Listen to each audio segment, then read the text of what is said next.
বিসমিল্লাহির রহমানির রহিম। হযরত সাহাল ইবনে সাদ রাদিয়াল্লাহু তাআলা আনহু তিনি বলেন, রাসূলুল্লাহ সাল্লাল্লাহু আলাইহি ওয়াসাল্লাম ইরশাদ করেছেন, আল্লাহর নিকট পৃথিবীটা যদি মশার ডানার সমান হতো তাহলে তিনি তা থেকে কাফেরদের এক চুমুক পানিও পান করতে দিতেন না। ইমাম তিরমিজি, ইবনে মাজাহ।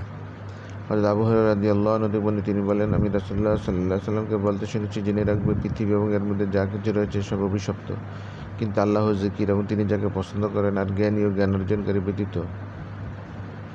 হযরত আব্দুল্লাহ ইবনে মাসউদ রাদিয়াল্লাহু আনহু তিনি বলেন, রাসূলুল্লাহ সাল্লাল্লাহু আলাইহি ওয়াসাল্লাম বলেছেন, তোমরা সম্পত্তির পিছনে পড়ে থাকবে না, অর্থাৎ মোহবিষ্ট হয় না। যদি এরূপ করো তাহলে এর ফলে তোমরা পৃথিবীর প্রতি আসক্ত হয়ে পড়বে। হযরত আব্দুল্লাহ ইবনে আমর ইবনে আল-আস রাদিয়াল্লাহু আনহু তিনি বলেছেন, একদিন আমরা একটি কুঁড়ে ঘর মেরামত করছিলাম। এমন সময় রাসূলুল্লাহ সাল্লাল্লাহু আলাইহি ওয়াসাল্লাম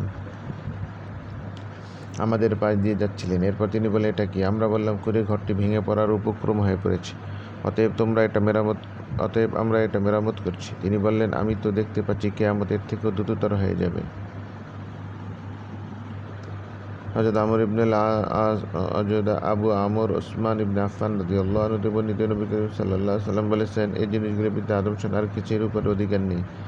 তা হচ্ছে, এক, তার বসবাসের জন্য একটি ঘর; দুই, তার শরীর আবৃত করার জন্য এক টুকরো বস্ত্র; তিন, ক্ষুধা নিবারণের জন্য শুকনা রুটি এবং পানি।